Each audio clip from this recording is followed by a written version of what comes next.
Jogging போயிட்டு வந்து வீட்டோட டோரை ஓப்பன் பண்ண ட்ரை பண்ணால் லாக் ஓப்பன் ஆக மாட்டேங்குது. கன்ஃபியூஷனில் பெல் அடித்தா உங்களை மாதிரியே இருக்க ஒரு லேடி வந்து டோர் ஓப்பன் பண்ணி உங்களையே யாருன்னு கேட்குறாங்க. இது என்னோட வீடு அப்படின்னு சொன்னால் உங்களை ஏதோ மென்டல் இல்னஸ் பேஷண்ட் மாதிரி பார்த்துட்டு டோரை க்ளோஸ் பண்ணிட்டு போயிடுறாங்க. அடுத்து என்ன செய்வீங்க? இங்கே தான் ஸ்டோரியே ஆரம்பிக்குது.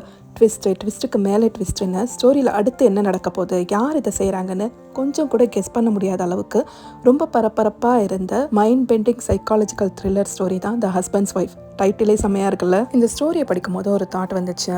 நம்ம செய்கிற நல்லதோ கெட்டதோ எவ்வளோ நாள் ஆனாலும் எவ்வளோ வருஷம் ஆனாலும் ஒரு நாள் நமக்கே அது திரும்ப கிடைக்கும் அப்படின்னு நம்புறீங்களா?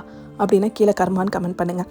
அப்படியெல்லாம் ஒன்றும் கிடையாது. நான் பார்த்த வரைக்கும் எவ்வளவோ தப்பெல்லாம் பண்ணிவிட்டு அதுக்கான எந்த பனிஷ்மெண்ட்டும் கிடைக்காம ஜாலியாக இருக்கிறவங்க தான் என்னை சுற்றி நிறையா இருக்காங்க அப்படின்னு நினச்சிங்கன்னா கீழே ரியாலிட்டின்னு கமெண்ட் பண்ணுங்கள். படித்தேன், யோசித்தேன், உங்கள் கூட ஷேர் பண்ணிக்கிறேன். இந்த புக்கை பற்றின டீட்டெயில்ஸை பின்ட்டு கமெண்ட்ஸில் கொடுத்துருக்கேன். இன்ட்ரெஸ்ட் இருந்தால் போய் செக் பண்ணி பாருங்கள். இதே மாதிரி இன்னொரு இன்ட்ரெஸ்டிங் ரீல்ஸோட நெக்ஸ்ட் உங்களை மீட் பண்ணுறேன். அது வரைக்கும் பை. மறக்காமல் பேஜை ஃபாலோ பண்ணிக்கோங்க.